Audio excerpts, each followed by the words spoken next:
The only thing I imagine why we would be doing this as an industry, again, without looking anything up, we're just talking, we're just having a little chit chat and honest conversation about what we want to do as Black City Coffee moving forward, without towing the line.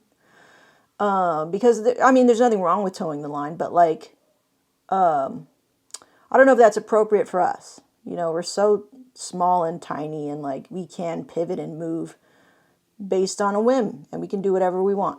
So we just got to do the things that are the right thing for us.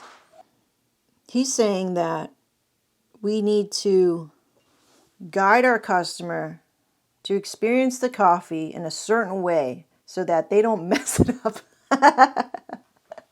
Which I get. I totally get it. And see, that's where coffee purism, elitism comes from, in the best sense right now. I'm not criticizing anything, but this is where I came from. It's like, bro, why are you going to have this coffee that I roasted so carefully, by the way? Ooh.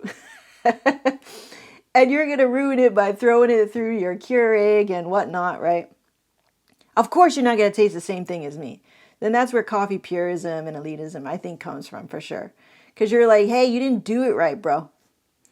The problem with that is that, one, yes, it's elitist. Two, it's kind of judgy.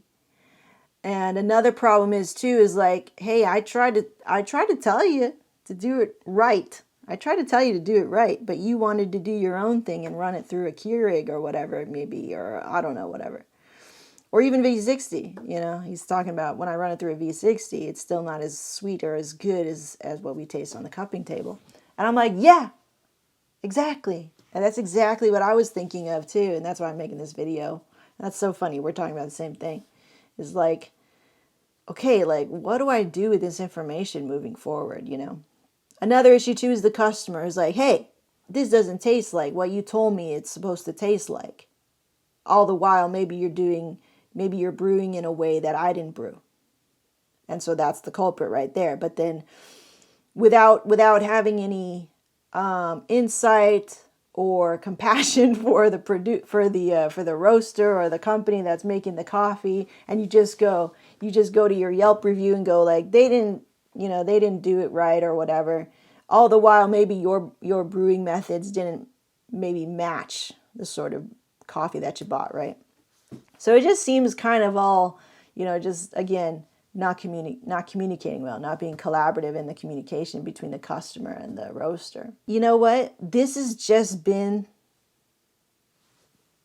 the challenge of B2C, which is business to consumer, since the dawn of time. We deal with this all the time. It's like, hey, here's the final product. This is what it is.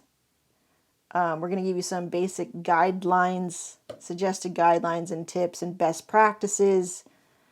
You're all going to take it, do whatever the hell you want anyway. It's just funny how it's all the freaking same. In every business that I venture into, and I've dipped my toes in a lot of them, is like, oh, it's the same. This sort of B2C, trying to make that communication smooth, frictionless. And it never is. It just never is. When you're doing B2B, it could be a little bit easier, but then you kind of deal with, that's a whole different experience. B2B is like business to business, yeah? So like industry folks to industry folks. We are on the inside track with each other, but we also have a sort of maybe lack of emotionality that I think happens between B2B transactions.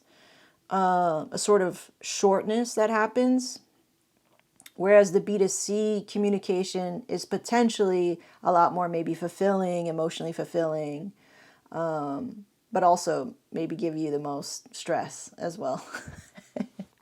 It's both fascinating, kind of comforting, kind of frustrating that the human experience is just everywhere, found everywhere, in every industry, in every experience, because why?